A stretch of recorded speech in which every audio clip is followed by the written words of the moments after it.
which has been tagged the century of Asia and the Pacific Rim. As Asian Americans, we find ourselves at the crossroads of two major trends. First, there is the decline of US economic might, while nations of Asia and the Pacific Rim are on the ascendancy. This trend represents a major shift in global power relationships. And does anybody doubt that there will be significant repercussions of all kinds for Asians in America? Secondly, Asian America is changing. Our numbers have doubled every 10 years for each of the last 4 census reports, making us the fastest growing minority in the United States. It wasn't so long ago that being Asian meant being either Chinese or Japanese. But now we're so diverse that even among Asian Americans, we're confused about us. And we, as Asian American journalists, have a very big role to play during this historic period, precisely because we're at the crossroads and in a position to give shape to who is this Asian American community, to a nation that really does not have a clue. I, like most of you, remember what it was like to never see people who looked like me in the world beyond my immediate circle. When I was growing up in the 50s, Asians were nowhere to be found in the media, except occasionally in the movies. There, at the Saturday matinee, my brothers and I would go sit in the dark with other kids from town watching sometimes old World War II movies. You know, where the evil Zero pilots are heading for their unsuspecting prey, only to be thwarted by the all-American hero, who of course would be white. These movies would have their defining moment, you know, that crescendo of emotion, when the entire theater would rise up and shout, "Kill them, kill them, kill them." Them, of course, being the Japanese. When the movie was over and the lights would come on, I wanted to be invisible so that my neighbors wouldn't get this red, white, and blue fervor and maybe direct it toward me. When I was a little older, I was inspired by the civil rights movement of the 60s. In my high school, the social unrest often took the form of bomb scares and other disruptions. One afternoon, as my classmates and I stood in the schoolyard talking about racism while waiting for the bomb squad to clear the school, one of my black girlfriends turned to me and said somberly, "You know, Helen, you've got to decide whether you're black or white." Well, I never did quite decide that one, but these incidents took place many years ago. And I wish I could say that things have changed a lot since then, but I can't. In spite of the news coverage we garnered this year and the relative visibility of Asian Americans, a closer look at the coverage shows that we are still basically invisible. Take the front page coverage of Conorak Synthesophone's picture all over the national news. How much, or should I ask, how little, consideration was given to the fact that he was Laotian? What was the response of the Laotian community? Does anybody know? It's a very sizable and impoverished community within the Midwest. Was there any mention made of the anti-Asian racism that was exhibited by the Milwaukee police, in addition to their homophobic and anti-black prejudice? And what about the very interesting social and political implications of Kristi Yamaguchi's ancestry at this particular point in history, coming right on the heels of the Pearl Harbor hype? Not too many news organizations wanted to touch that one, or maybe it never occurred to them how. Newsweek had a long essay by Frank DeFord that described her physique, down to the 2 very cute little moles she has on her face, but not a bit of analysis on how her ancestry perhaps was playing in Peoria. And speaking of Pearl Harbor, what news value is there really to all the surveys that were done, the thousands of surveys that were done in virtually every media market, all asking, how much more do Americans hate the Japanese today than they did yesterday? Of course, these Americans are presumed to be non-Asian. Now, don't you agree this is kind of a strange question? Would we ever see such widespread polling, for example, on how much more do we hate the Germans today than we did yesterday? How much more the Russians or the Cubans? Somehow it's assumed in even asking that question that it's accepted behavior to hate Japanese people. And this is biased, non-objective journalism coming from our news directors at some of our most esteemed news organizations. Not to pick on any, but the New York Times, for example, runs this poll every few years, this same question. And both the Wall Street Journal and the LA Times asked in polling, was America right to drop the atom bomb on Hiroshima and Nagasaki? The surprise answer, a high proportion of respondents said yes. Or the other question they asked, was America right to intern 120,000 Japanese Americans? Surprise again, a lot of answers were yes. I mean, you might want to imagine a poll that asked, do you think Germany was right to attempt to exterminate the Jews? And we might even imagine a considerable response that said yes. But what journalistic purpose would that question serve? And what assumptions are being made in even asking these questions? Many of you may be involved in the coverage of Sun-Yi Farrow, adopted daughter of Mia Farrow and who was raised as a daughter by Woody Allen. Some of our colleagues, or even some of us, may refer to this as a love triangle. But you have to ask, would we be more likely to call it incest if she were the adopted daughter who looked more like she could be his biological daughter, instead of being an Asian female and all of the sexual connotations that has? And what does this so-called affair mean for an entire generation of adopted Korean boys and girls? Where have we seen any discussion of that in the news? So Sun-Yi's Asian face is all over the news, but her Asianness is ignored and invisible. Well, this kind of invisibility was really never so apparent than in the national coverage of Los Angeles, the story in which the nation's news media discovered Korean Americans, but then could only fixate on the image of gun-toting Korean men. A demonstration involving thousands of Korean Americans calling for justice for Rodney King was barely covered. Nightline only let one Korean spokesperson, Angela Oh, appear on an abbreviated broadcast after days of prolonged interviews with African-American gang members who made grossly incorrect statements about Korean people that went largely unchallenged in these interviews. And that abbreviated appearance by Angela Oh was only after extended protests by the Asian American community. Angela will be speaking at lunch, and I'm looking forward to her comments, as I'm sure you are. As John Lee and Dean Takahashi wrote in the AAJA newsletter, an LA Times post-riot survey reported only the responses of whites, blacks, Latinos, and others. They said that Asians were not statistically significant enough to be included as a respondent count, even though they comprise 11% of LA's population, and even when Asians were so strongly impacted by the riots. At some points, the insurrection seemed to be portrayed as a black Korean issue primarily. Forget about police brutality or economic injustice.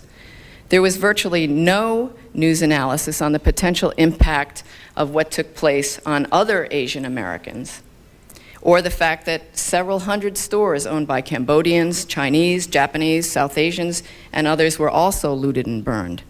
The fixation was only on the Korean American community. Well, this stuff is simply poor journalism.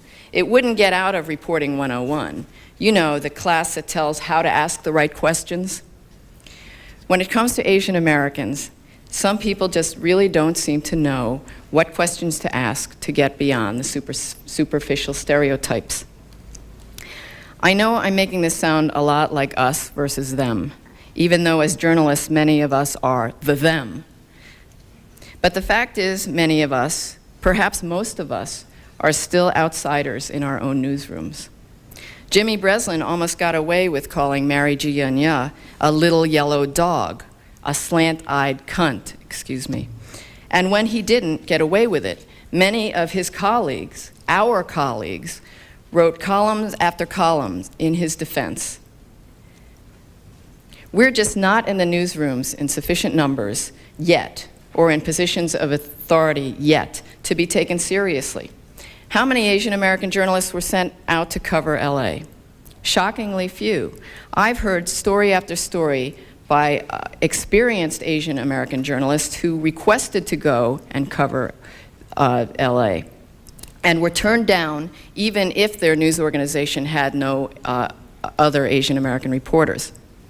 Yet, if she or he pushed too hard or criticized too loudly, the consequences could be harsh, including the ultimate insult, being labeled as not objective. I'd like to deal with this objectivity issue for a moment.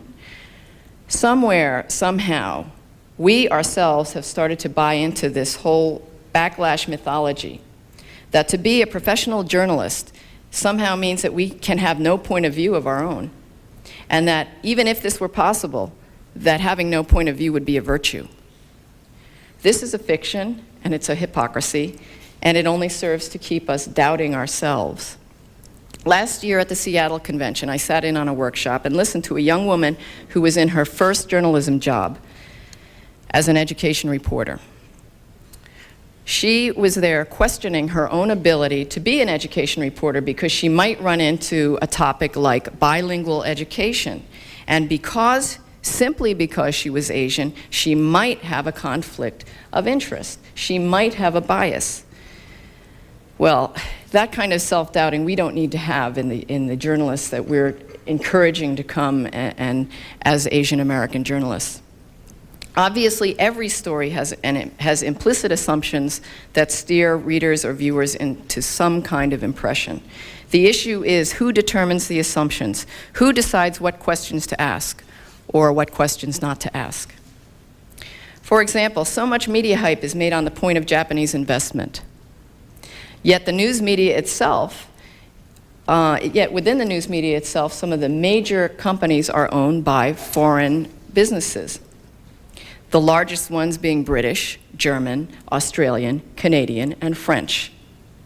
Imagine how differently the news coverage would be if the late Robert Maxwell had been Japanese. What would the headlines be? Maxwell-san says sayonara after kamikaze strike on Tribune Company. Maxwell's sons make sneak attack on US workers' pensions. But Maxwell was British, not Japanese, and instead we see very staid, very respectful coverage, not inflammatory. Is this not an inherent bias? Personally, I think the whole issue of objectivity is a smokescreen to make us and others like us think that we are somehow deficient for not fitting into the mold that the traditional standard has created in its own image. We, of all groups, should never forget that we work in an industry that was singularly responsible for the systematic vilification and exclusion of Asian immigrants over the last 100+ years. Some venerable newspapers played a key role in the incarceration of Japanese Americans during World War II. Radio helped spearhead the Red Scares of the McCarthy era that led to the persecution of many, including many Chinese Americans. More recently, the Kerner Commission in 1968 outlined how the news media and its lack of diversity contributed to the civil disorders of the 60s. And sadly, progress has been at a glacial pace.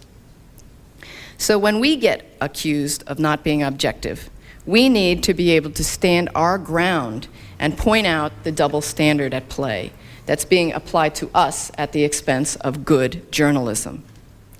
I should also note that I don't believe any of these editors or news directors or colleagues of ours are necessarily being deliberately racist. I think they're just doing what they've been taught, acting out some of their own biases. Don't you think that some of them were sitting in a theater next to me or next to you when they were children shouting, "Kill them, kill them, kill them"? Or maybe in some other schoolyard to some other school kids saying, "Have you decided whether you're black or white?" No, it's a vicious cycle. News gets shaped by people who may not even be aware of their own prejudices. That's the danger of thinking that you have no opinion.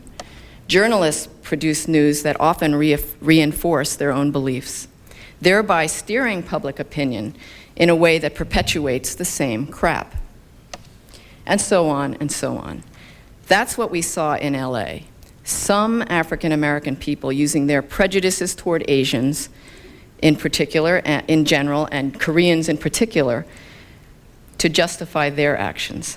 And some Korean people using their prejudice toward blacks to justify their actions. And where did each of these groups learn their prejudices? Mostly through entertainment and news media. Indeed, this is our historic role at this historic time with the confluence of these trends. We can interrupt this crazy feedback loop of misinformation about our communities and our cultural heritage. We are in a very powerful position to outline the public perception of who Asian Americans are, not only within our newsrooms, but to build bridges with other communities through work like with the Unity Convention in 1994 and other minority journalist organizations. This is not an easy task. Look around this room. What you see are pioneers in this effort. Every one of us, every one of you is a pioneer. As you go through this convention, picking up skills for professional development or networking for career advancement, remember that our collective development includes being role models for each other as part of this historic position that we hold. There may be times when issues of fairness stand out so blatantly that you will be moved to act in your newsroom. And you will find strength in knowing that you don't have to act alone because there's an organization that stands behind you. There's nothing radical about this. It's simply trying to create the newsroom environment in which Asian American journalists can develop to our fullest potential without having to explain why we speak English so well, or having to deal with others trying to second guess whether the color of our skin or the shape of our eyes had anything to do with our jobs, our promotions, or our story assignments. As you look around this room and think how comfortable it is to not have to think about such questions, imagine being able to feel this way at a meeting of the Society of Professional Journalists, or another society I belong to, the American Society of Magazine Editors, or the American Society of Newspaper Editors, and so on, or even feeling this comfortable in your own newsroom. One day it will be that way for all of us because of our pioneering efforts right here in AAJA. So enjoy the convention, be good role models to each other, and remember that history is on our side. Thanks.